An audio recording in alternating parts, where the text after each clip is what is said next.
Bem, irmãos, o tema da mensagem de hoje é inteligência financeira. A palavra é a nossa riqueza. E eu coloquei esse slide ali primeiro com aquele sinal de diferente, porque tem muita gente que acha que a palavra de Deus e você ser próspero são coisas incompatíveis, não é?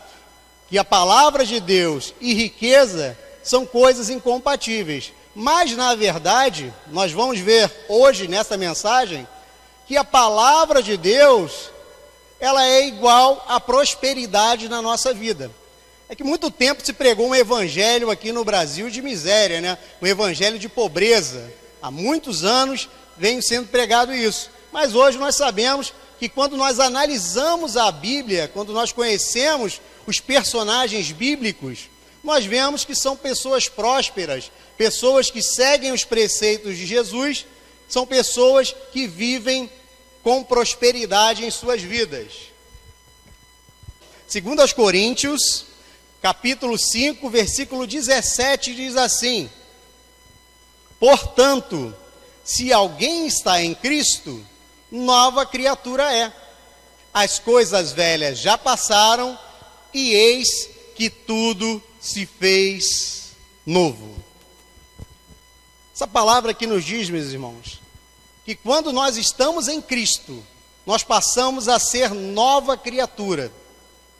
As coisas velhas já passaram. O que são coisas velhas? São os pensamentos antigos, aqueles pensamentos que foram colocados na nossa mente quando nós éramos crianças, quando nós vivíamos uma vida mundana. Então, é a metanoia na nossa vida. Metanoia, para quem não sabe, é a conversão, é o arrependimento, é a nova mentalidade. Então, quando nós nos convertemos ao Evangelho de Cristo, vai acontecendo a metanoia na nossa mente. Nós vamos deixando as coisas antigas para trás e vamos assimilando coisas novas. Só que quando nós somos novos convertidos, principalmente, nós trazemos muitas crenças limitantes na nossa vida. Crenças que são ensinadas na infância, consciente ou inconscientemente, por nossos pais, avós ou professores. A criança, ela cresce, ela tem a mente ali em branco. A criança nasce zerada. E conforme nós vamos crescendo, e ali pelos 6, 7 anos, as crenças elas começam a entrar na nossa vida. Então, nós ouvimos algumas coisas na infância, como ganhar dinheiro é difícil. Quem nunca ouviu isso na sua vida? Quem nunca ouviu seus pais falando isso, seus tios, seus avós? Ou então, que dinheiro não cresce em árvore. Ah, mãe, me dá um dinheiro. Muito obrigado. Me dá um dinheirinho aí, mãe, para comprar um negócio aí. Que isso, menino? Já te dei dinheiro ontem. Está pensando que dinheiro cresce em árvore? São as frases que nós ouvimos na nossa infância. Ou então, nós ouvimos que os ricos são pessoas más. Que os ricos roubam todo o dinheiro do mundo. Que os ricos ficam mais ricos e os pobres cada vez mais pobres. São frases que nós ouvimos continuamente durante a nossa vida. Essas aí, eu separei aquelas que são assim, ó concurso, que todo mundo deve ter ouvido. Que dinheiro não cresce em árvore, que os ricos são pessoas más, que os ricos ficam mais ricos e os pobres ficam mais pobres. Então, nós crescemos com essas palavras na nossa mente. Nós crescemos com essas crenças. Então, nós crescemos, entramos no mercado de trabalho, começamos a trabalhar, né? Casamos, mas sempre com aquela mente de que os ricos são pessoas más. Então, se nós acreditamos que os ricos são pessoas más, por que nós vamos nos esforçar para ser ricos? Nenhum de nós quer ser aquilo que nós não gostamos. Então são crenças limitantes que são colocadas na nossa mente. Eu cresci na década de 1980. É uma época assim de hiperinflação.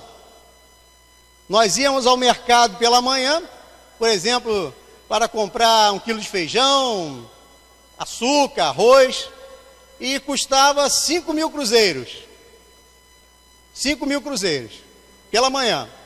Quando nós voltávamos à tarde, aquele mesmo quilo de feijão já custava 6 mil cruzeiros. Eu me lembro bem dessa época, né? A gente andava dentro do supermercado, pessoal lá com aquelas maquininhas de remarcação de preço, né? Iam remarcando. Às vezes você pegava um produto assim, ó, com 5 etiquetas, uma em cima da outra, porque a remarcação de preço era tão rápida que eles não conseguiam nem tirar a etiqueta antiga para colocar uma etiqueta nova. Então eles colocavam a etiqueta em cima da outra. E nós que crescemos nessa época, nós não tínhamos assim uma ideia do que era o dinheiro. E isso afetava tanto as pessoas pobres quanto as pessoas ricas.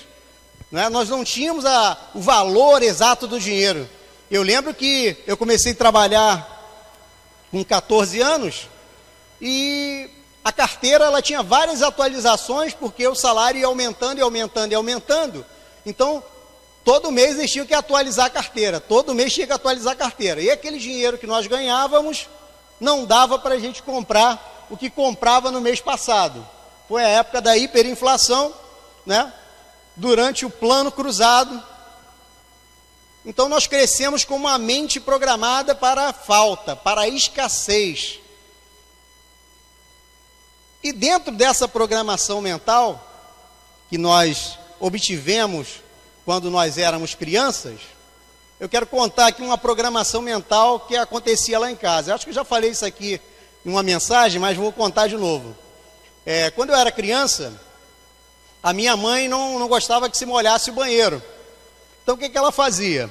Ela já deixava as toalhas ali ao lado do box, nós entrávamos no banheiro, tomávamos o banho, e depois, quando nós saíamos, nos secávamos, já trocávamos de roupa e deixávamos o banheiro sequinho, tudo bonitinho, para ela não reclamar. Muito bem, então fui fazendo isso aí minha vida inteira. Entrava no banheiro, tomava o banho, me secava, trocava de roupa e já deixava o banheiro prontinho. Era uma programação mental que a minha mãe colocou na nossa cabeça. E quem fazia isso? Eu fazia isso, meu irmão fazia isso e a minha irmã fazia isso. Todo mundo fazia igual, a programação mental que a minha mãe colocou na nossa cabeça. Aí, o que aconteceu? Eu me casei. Aí veio a minha esposa, com a programação mental diferente. A programação mental da família dela. Uma cultura familiar diferente. O que ela fazia? Entrava no banheiro, tomava o banho, aí estava lá 2 toalhas penduradas no banheiro. Uma toalha ela botava no corpo, a outra na cabeça e ia embora. Aí quando eu entrava depois para tomar o banho, cadê a toalha? Dentro da minha programação mental, eu nem olhava para ver se tinha toalha pendurada, né? Porque já era certeza de ter a toalha lá, que desde criança a toalha ficava pendurada no banheiro. Então é uma programação mental que eu levei assim vários anos para eu começar a procurar para ver se tinha toalha no banheiro. Depois de casado, eu levei muito tempo procurando a toalha. Eu tomava banho, quando esticava a mão para pegar a toalha, cadê a toalha? E na nossa vida financeira é a mesma coisa. Nós crescemos com aquela mente da escassez, da falta, né? Nós crescemos ouvindo todas aquelas barbaridades sobre dinheiro, sobre pessoas ricas, e entramos na nossa vida de adulto com todas essas crenças. E para mudar essas crenças na nossa vida, nós precisamos mudar a nossa programação mental. Precisamos que a metanoia aconteça verdadeiramente na nossa cabeça. Hoje em dia, Essa programação mental ela é chamada de mindset. Se você for procurar na internet, você vai encontrar com o nome de mindset. Mindset é uma palavra da língua inglesa que significa mentalidade, programação mental ou configuração mental. Segundo os especialistas, existem dois tipos de programação mental, mindset. O mindset fixo e o mindset de crescimento ou progressivo. Mindset fixo é o modelo mental que entende a inteligência e talentos como características adquiridas por nascimento, que permanecem relativamente estáveis ao longo da vida. Ou seja, vamos pegar o Romário da Copa de 94. O cara era bom, aquele ali era bom, jogava bola fácil. E o que ele falava? Treinar para quê? Treinar para quê? Treinar para quê? Se eu já sei o que fazer. Exatamente isso que o mindset fixo pensa. Pensa que o Romário, ele já nasceu sendo craque, já nasceu com talento, então nem precisar treinar, ele precisa treinar. É só ele entrar em campo que a característica própria de nascimento dele já toma a frente. Só que nós sabemos que não é assim que acontece. Ele treinava e treinava muito. Apesar do folclore dizer que ele não treinava depois que ele virou craque internacional, podia até treinar menos. Mas durante toda a categoria de base dele, ele tinha um treinamento rigoroso. Quando ele começou a atuar nos clubes, ele treinava de forma exaustiva. Tinha talento? Tinha, mas tinha que treinar também. Então é por isso que o mindset de crescimento, ele diz assim: o mindset de crescimento favorece uma visão de mundo onde a inteligência e talentos podem ser desenvolvidos mediante ao esforço. Enxerga o ser humano em constante evolução, com grandes potenciais a serem desenvolvidos. Quando nascemos, nenhum de nós sabe andar ou falar. Entretanto, estimulados por nossos pais, poucos meses depois, estamos andando ou falando. Ou seja, o mindset de crescimento é o que a palavra de Deus prega. E nós precisamos a cada dia ser discípulos. E quando nós somos discípulos, nós estamos aprendendo a cada dia. A cada dia nós estamos subindo um degrau. A cada dia nós estamos avançando. Então, quando nós somos de Cristo, quando a metanoia acontece na nossa cabeça, quando Jesus Cristo, quando a palavra de Deus é a nossa única regra de fé e prática, você pode ter certeza que amanhã você estará bem melhor do que hoje. E se você for comparar você de hoje com você de um ano atrás, você vai estar muito mais à frente. Porque a palavra de Deus, ela trabalha com esse mindset de crescimento, uma programação mental de crescimento. E em Isaías, no capítulo 55, versículo 2, diz assim: por que gastais o dinheiro naquilo que não é pão, e o produto do vosso trabalho naquilo que não pode satisfazer? Olha só, por que gastais o dinheiro naquilo que não é pão, e o produto do vosso trabalho naquilo que não pode satisfazer? Nós temos gasto muito dinheiro com bobagens.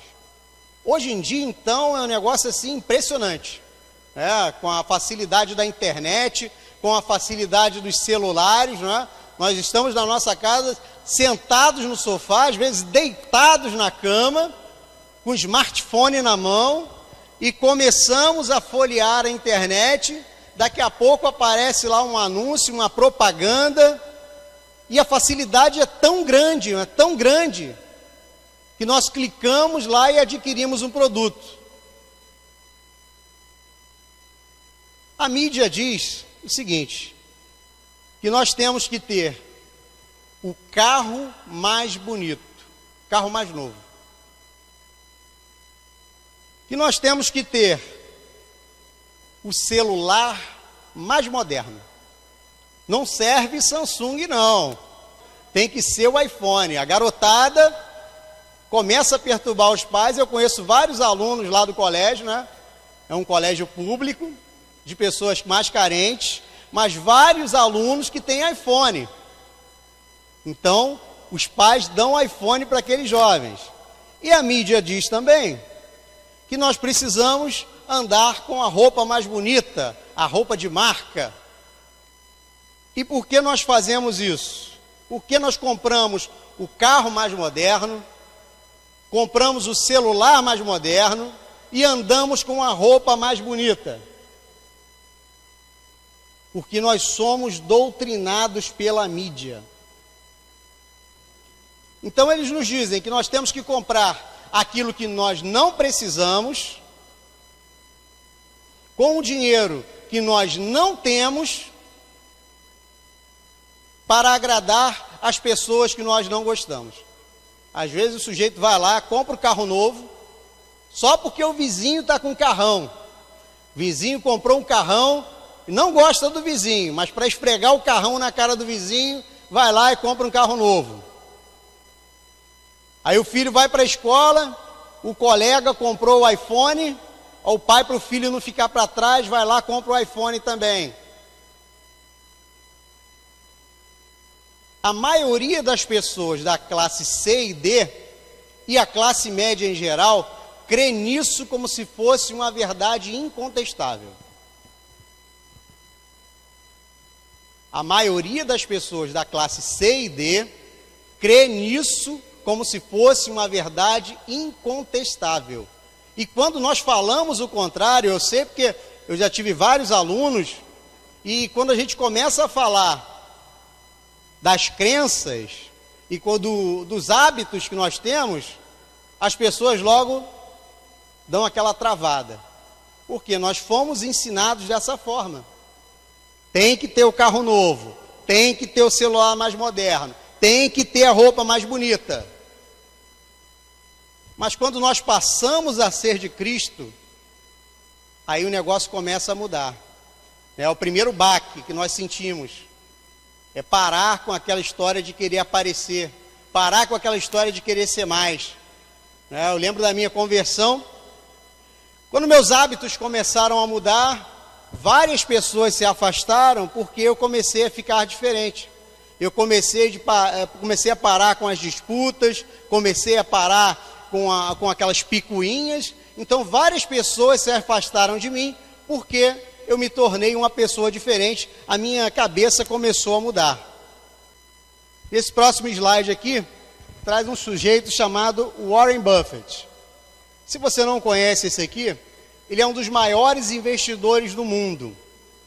Na atualidade, é um dos maiores investidores do mundo, bilionário. Mas o Warren Buffett, ele começou do zero. Warren Buffett, quando ele começou a investir, ele morou 20 anos na mesma casa. 20 anos. E olha só, pasmem, ele dirigiu o mesmo carro por quase 10 anos. Um homem, um dos maiores investidores do mundo, morava num subúrbio por 20 anos e dirigiu o mesmo carro por quase 10 anos. Aí quando a gente ouve um negócio desse, pensa assim, oh, que absurdo, não acredito num negócio desse não, isso é mentira. Como é que um dos maiores investidores do mundo dirigiu o mesmo carro por 10 anos? Pô, eu tenho um vizinho que toca de carro, a cada 3 anos está trocando de carro. E o cara é pobre, o cara é classe média, mora aqui no Bom Pastor também. Como é que o Warren Buffett dirigiu o carro dele por 10 anos? É porque a mente começa a mudar. Quando a nossa mente começa a mudar, quando nós quebramos as nossas crenças limitantes, quando o nosso mindset começa a mudar, a gente começa a pensar isso aqui, ó, que não é necessário a gente trocar aquele carro que ainda roda muitos quilômetros por um carro novo só para agradar o vizinho, ou para agradar a família, ou para agradar qualquer outra pessoa, ou para agradar o nosso próprio ego. Warren Buffett, ele entendeu que aquele carro poderia rodar mais tempo, o dinheiro que ele economizaria ali, ele poderia investir, e foi o que ele fez. E hoje, ele é um dos maiores investidores do mundo. Então, nós temos gasto muito dinheiro com bobagem. Faça uma reflexão aí sobre o que você tem gasto na sua vida. Será que é necessário? E aqui tem uma citação dele. Alguém está sentado na sombra hoje porque alguém plantou uma árvore há muito tempo atrás. Alguém está sentado na sombra hoje porque alguém plantou uma árvore há muito tempo atrás. E no caso dele, quem plantou essa árvore foi ele mesmo. Aí eu pego um bocado de aluno que diz: eu não consigo investir, eu não consigo guardar um tostão, eu não consigo guardar R$50. Não tem jeito de eu guardar R$50. Mas nós podemos guardar R$50. É a árvore que nós estamos plantando. Eu fico pensando aqui, que antigamente eu não conhecia nada disso, eu não sabia nada disso. Se eu tivesse começado a guardar R$50 há pelo menos 25 anos atrás, quanto eu não teria agora guardado em investimentos? Imagina só, pensa aí você, R$50 que você coloca na poupança todo mês, 25 anos depois, quanto você teria? R$50 que a gente gasta assim, com pizza, com McDonald's, com cachorro quente, com um monte de besteira, quanto nós teríamos? Mas continuando, quando eu era adolescente, eu era colecionador de revista em quadrinhos, ali ó, gostava muito, comecei a colecionar com 13 anos, passei minha adolescência inteira comprando revista em quadrinho, só que no meio disso, a revista em quadrinho, quando eu comecei a colecionar, era aquela pequenininha assim, baratinha, o pessoal até jogava fora, que tão baratinho que era. Só que no meio disso, nos anos 90, teve uma revolução. As revistas em quadrinhos passaram a ser grandes, com papel de qualidade, e o preço mais que triplicou. E eu continuava colecionando. E toda semana ia lá na banca de jornal e comprava minhas revistas em quadrinhos. A jornaleira virou minha amiga, né, porque eu gastava um dinheirão na banca de jornal. Tinha mais de 1000 revistas em quadrinhos, né? Tinha mais de 1000 colecionadas, gastava um dinheirão, e hoje eu fico pensando, se eu tivesse pego aquele dinheiro todo da minha adolescência, que eu gastei lá na revista em quadrinhos, e tivesse colocado na poupança, quanto dinheiro eu teria hoje? São os gastos fantasmas, que nós não contabilizamos. Quem é que fica contabilizando o estacionamento que paga? A pizzaria. O galeto do fim de semana, né, irmã Cristina? A irmã Cristina estava falando do galeto do final de semana, essa semana. Quem é que contabiliza o galeto do final de semana que a gente compra? Quem é que contabiliza o dinheiro que a gente gasta para ir no shopping? Sem comprar nada. Estou falando só o dinheiro que você vai no shopping só para passear. Você não faz isso não? Você sempre vai no shopping e compra alguma coisa? Eu não, eu vou lá no shopping às vezes, eu vou só para passear. Quem que contabiliza esse dinheiro? São os gastos fantasmas que nós acabamos perdendo, que fazem a diferença no seu orçamento. Precisamos mapear os nossos gastos. Então, um conselho que eu sempre dou: se você se sente perdido, não sabe por onde começar, não sabe para onde está indo o seu dinheiro, baixa uma planilha financeira da internet, tem várias. Se baixa lá e vai colocando os seus gastos. Comprou, foi na padaria, comprou R$2 de pão, anota lá. Se você comprou um bujão de gás, anota lá. Deu um dinheiro lá para o flanelinha, anota lá. Mas tem que anotar tudo? Tem que anotar tudo, porque no início você não sabe para onde o seu dinheiro está indo. Mas que negócio chato, hein? Que negócio chato de ficar anotando. É a cultura que colocaram na nossa cabeça. Achar que finanças é chato. Aí você está assistindo lá a televisão, está vendo o telejornal, Aí entra o comentarista econômico. Ah, que cara chato, vou trocar de canal. Aí entra os gols da rodada. Aí todo mundo lá. Gol da rodada, muito bom. Assassinato na Baixada Fluminense, todo mundo lá olhando. Entra o comentarista econômico de novo. Ah, troço chato, vou trocar de canal. Então, quando é alguma coisa para beneficiar a nossa vida e a nossa família, a gente foi criado para trocar de canal, para tirar de lá, para não se interessar. Aí passa lá o dólar, valor do dólar. Ih, troço chato, não quero saber lá de dólar. O que o dólar vai fazer diferença na minha vida?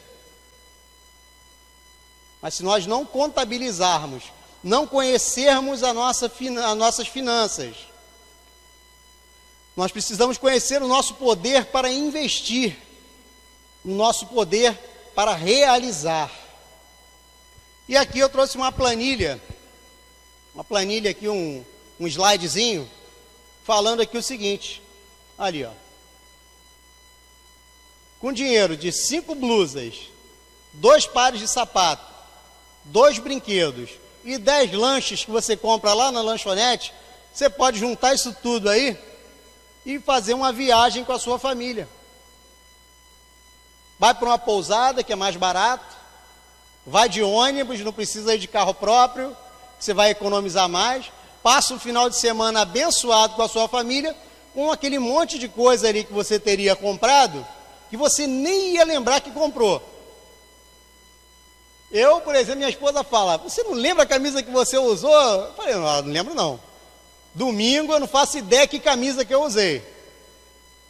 Sapato eu sei que eu tenho, mas o que tiver na frente eu calço. Brinquedo que você compra para o seu filho. E lanche na lanchonete, então, é isso aí que vai embora, que a gente nem sabe para onde vai.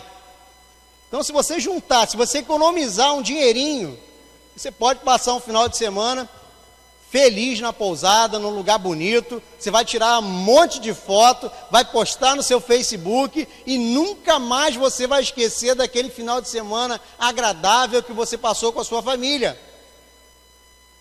E esse consumismo aqui, ó, você nem lembra para onde foi o dinheiro. Nosso Deus é um Deus de amor. Nós servimos a um Deus de amor. Um Deus Pai. Nosso Deus é o nosso Pai. Nosso Pai querido. Deus, Ele espera que nós sejamos prósperos. Quebra essa crença de que crente não pode ser próspero. Ah, mas aquele pastor só vive falando de dinheiro. Toda vez que vai pregar só fala em dinheiro, só fala em dinheiro, só fala em finanças, só fala em investimento, só fala em prosperidade. Isso é crença limitante que nós crescemos aqui no nosso país. Então nós acreditamos que não podemos ter dinheiro porque quem tem dinheiro não é espiritual, não é de Deus, não é uma pessoa santa. É crença que colocaram na nossa cabeça. Então se liberte dessa crença. Jesus, Ele quer que você seja próspero. Se você procurar na Bíblia, você vai encontrar muita gente próspera. Davi, Salomão, Jó, Jacó, Abraão, Isaac. Gente próspera para tudo quanto é lado. As mulheres de Israel, a rainha Esther, andava toda bonitona, toda enfeitada. São pessoas prósperas, tementes a Deus. Então por que nós temos que ficar carregando pedra, andar com a bola de ferro amarrada no pé?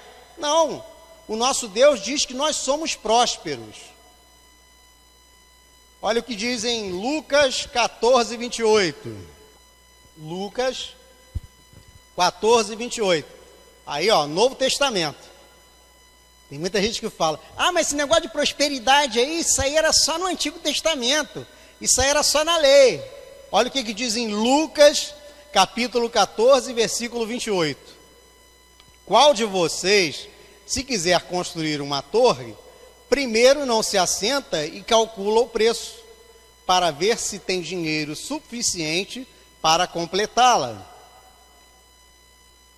Versículo 29 diz assim: Pois se lançar o alicerce e não for capaz de terminá-la, todos os que virem rirão dele, dizendo: este homem começou a construir e não foi capaz de terminar. Isso é no Novo Testamento. Lucas, capítulo 14.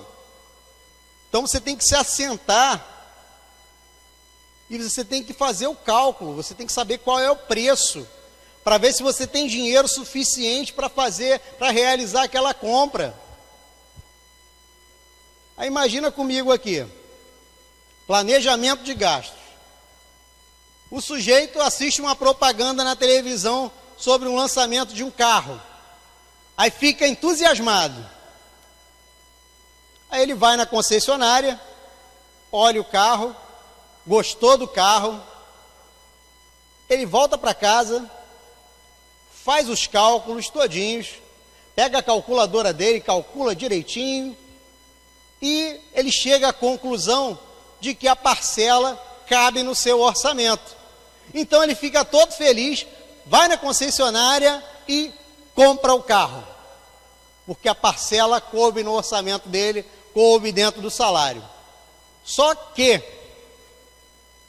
ele não contabilizou o IPVA. Você tem que pagar IPVA todo ano. IPVA de carro novo é caro. Eu tinha um conhecido que trocava de carro a cada 3 anos. Só que ele financiava o carro.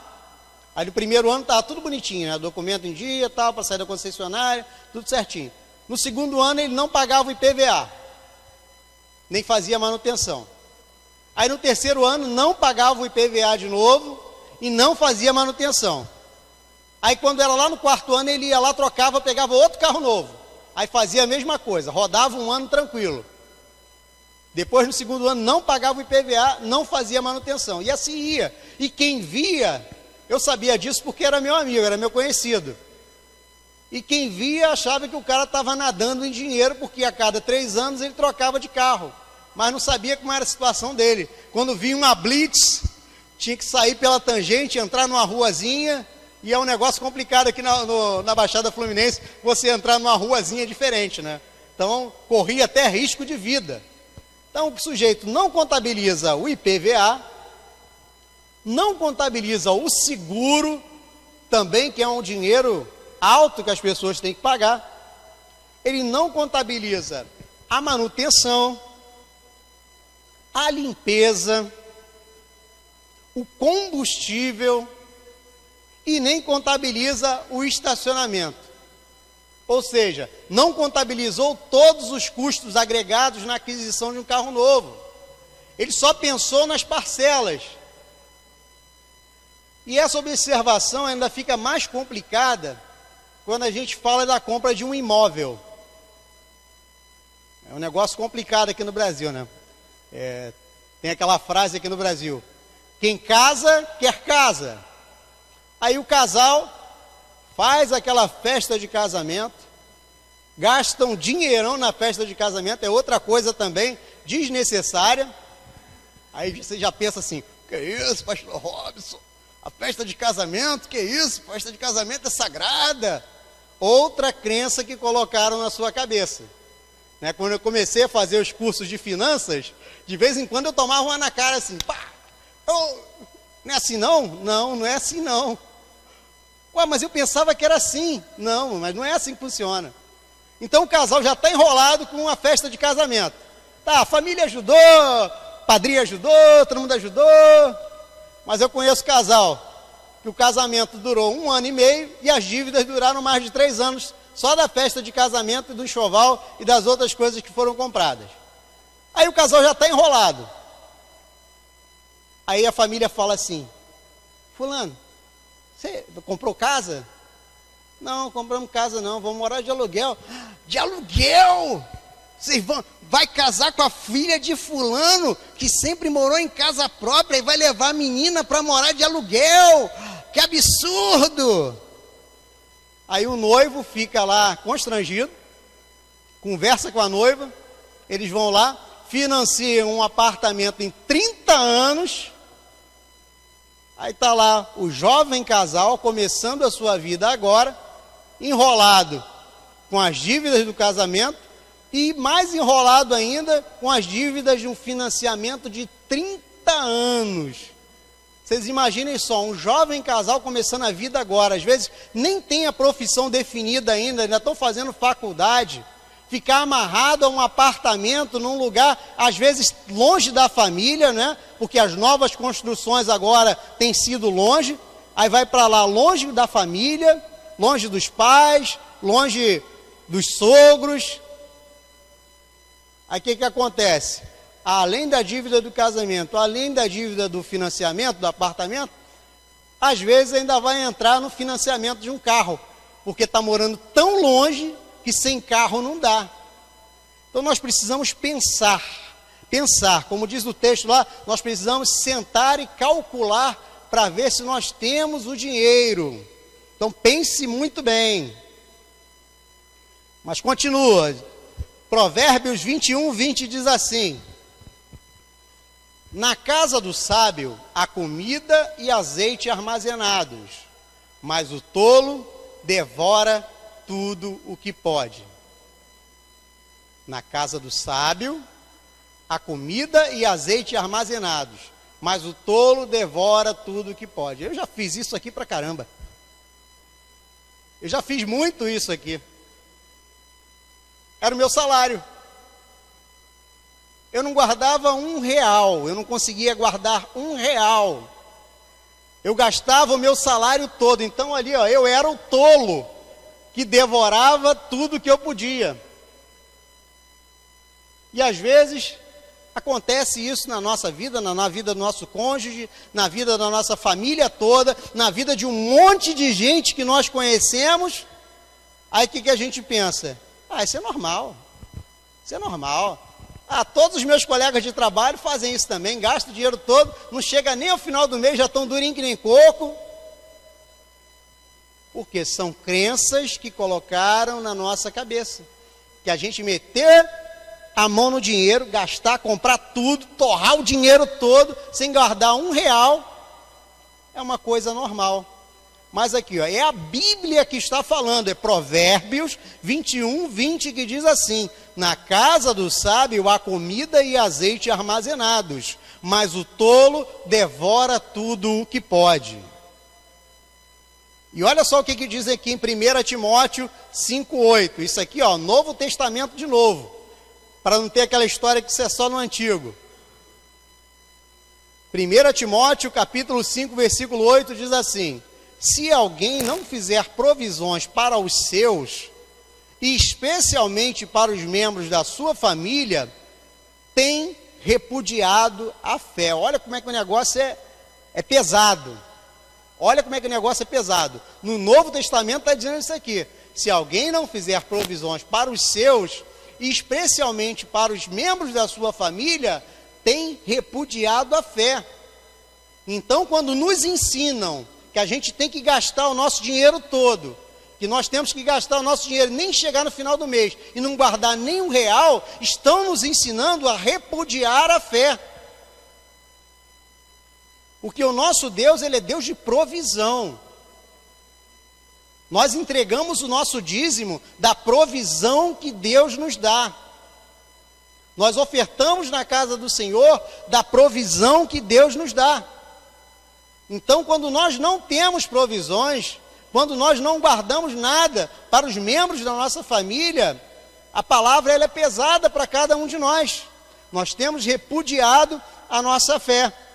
E o que nós temos que fazer a partir de hoje? Nós temos que fazer economia. Temos que comprar o cofrinho. No sinal de trânsito a gente sempre vê vendendo esses porquinhos aí. Olha lá, o porquinho do papai, o porquinho da mamãe, e vai ser assim lá em casa, olha só. O porquinho do papai, da mamãe, do filho mais velho e do filho mais novo. Tem que ter o porquinho de cada um. A gente tem que guardar lá a moedinha. Ano passado eu consegui juntar R$483 só de moeda. Só de moeda. Esse ano eu estou conseguindo guardar menos, porque tem mais lojas aceitando débito, então eu estou usando mais o débito, então tem vindo menos moeda na minha mão. Mas ano passado eu consegui guardar R$ 483 só de moeda. Todo tipo de moeda que batia na minha mão, eu jogava naquele pote assim de massa 1.200, que eu consegui com um conhecido lá da academia. Então comece a poupar. Seguindo em frente, aqui, ó, agora chega num negócio legal aqui. Provérbios 3, versículo 9. Diz assim: honra ao Senhor com os teus bens e com a primeira parte de todos os seus ganhos, e se encherão os teus celeiros e transbordarão de vinho os teus lagares. Está falando aqui dos dízimos e das ofertas. Honra ao Senhor com os seus bens, oferta, e com a primeira parte de todos os seus ganhos, o dízimo. Então, dentro da inteligência financeira, entra também a fidelidade a Deus. Porque não adianta nada você gastar o seu dinheiro todinho e virar para Deus e falar: pô, Deus, infelizmente esse mês está ruim, não vou poder dar o dízimo. Infelizmente, a conta de luz veio muito alta, o gás aumentou, o presidente aumentou o gás aí, o negócio está ruim e não vai dar para eu entregar o meu dízimo. Dentro da inteligência financeira, nós precisamos honrar o nosso Deus. E quando nós honramos ao nosso Deus que é Pai, que cuida de nós, Ele diz no versículo 10: e se encherão os teus celeiros e transbordarão de vinho os teus lagares. Então seja fiel a Deus.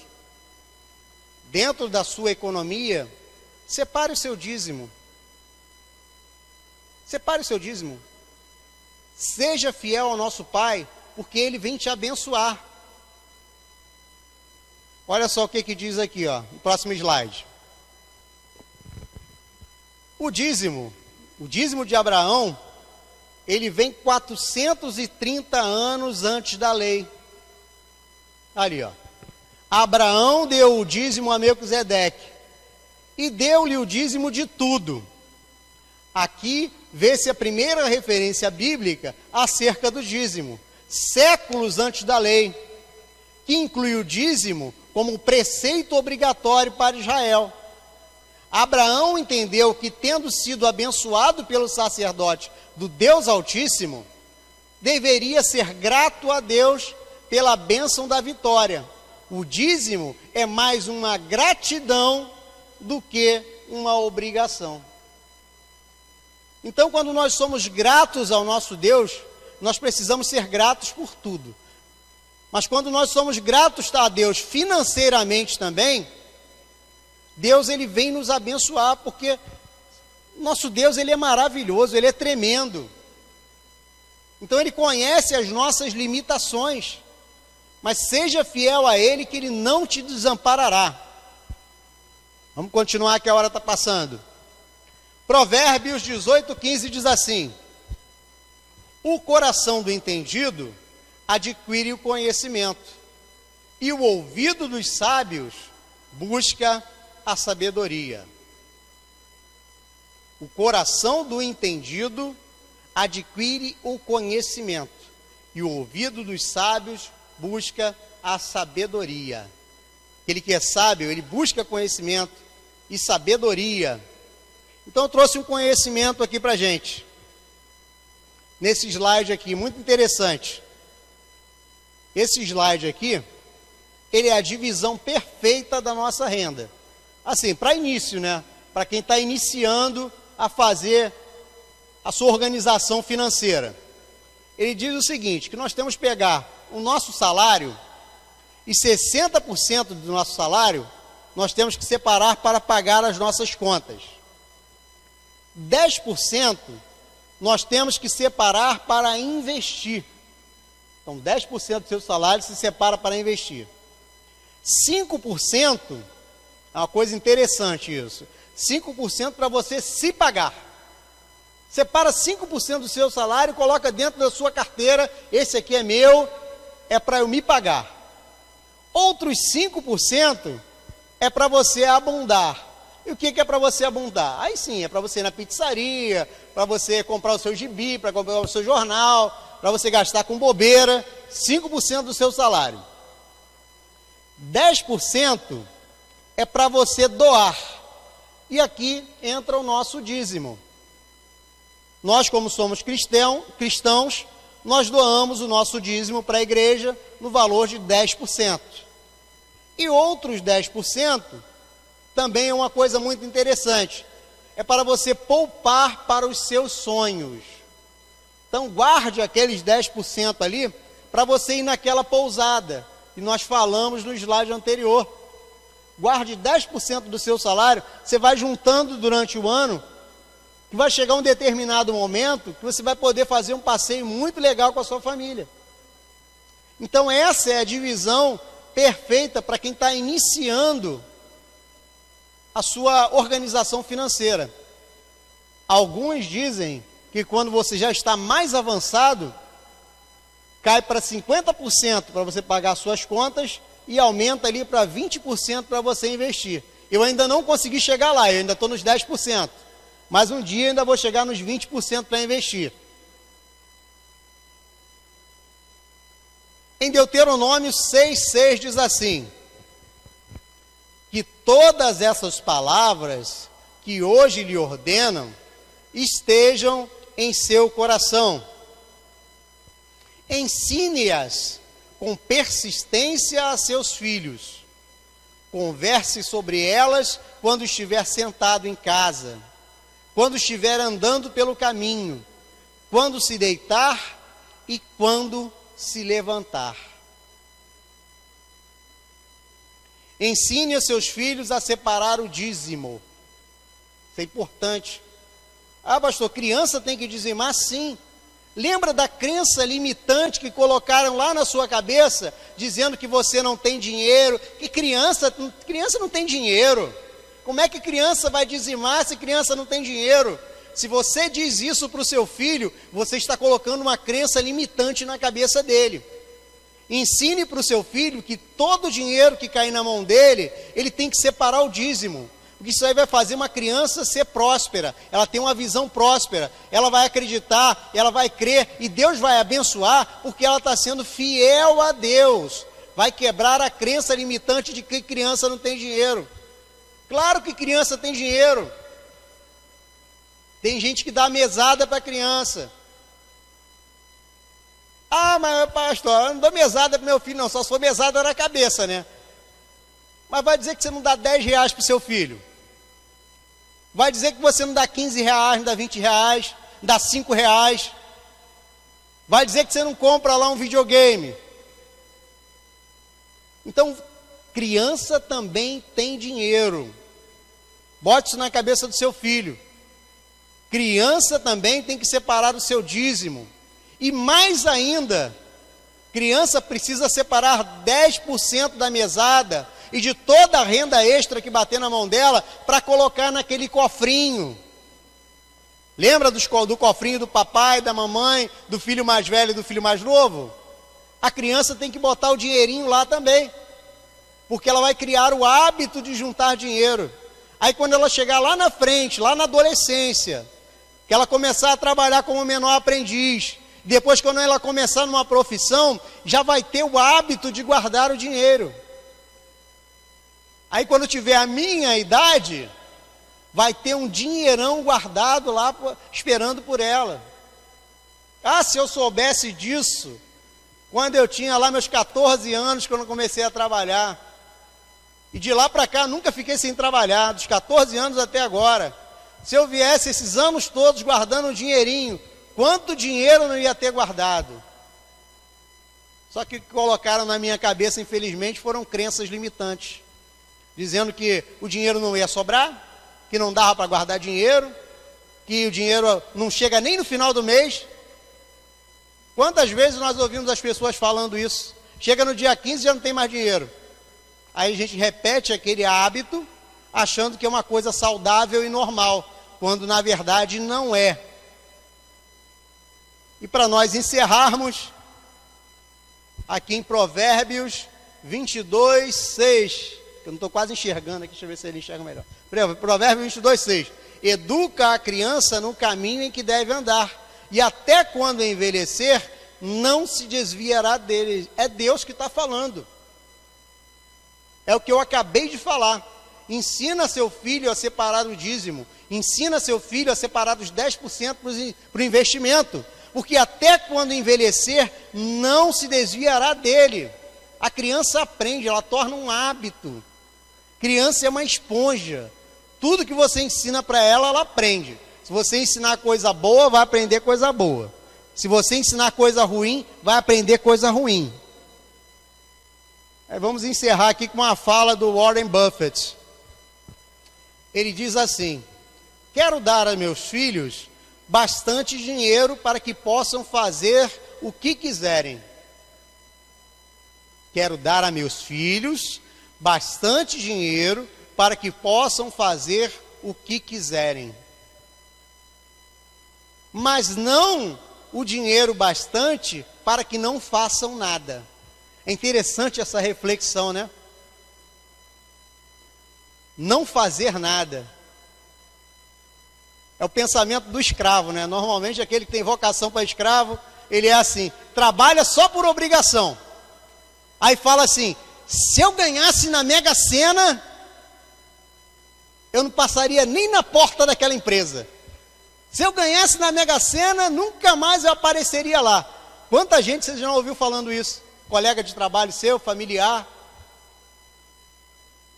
Mas o Warren Buffett, bilionário, ele diz: quero dar a meus filhos bastante dinheiro para que possam fazer o que quiserem, mas não dinheiro bastante para que não façam nada.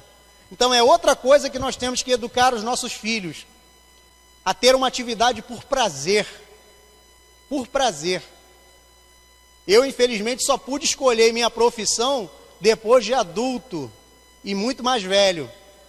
Aí eu pude fazer a universidade que eu queria, podia fazer as coisas que eu queria. Porque quando eu era mais jovem, eu tive que trabalhar no primeiro emprego que apareceu. Mas eu quero educar o meu filho para que ele possa escolher algo para fazer, algo que ele queira fazer com alegria, algo que ele queira fazer por amor, para saber que o nosso Deus vai estar abençoando.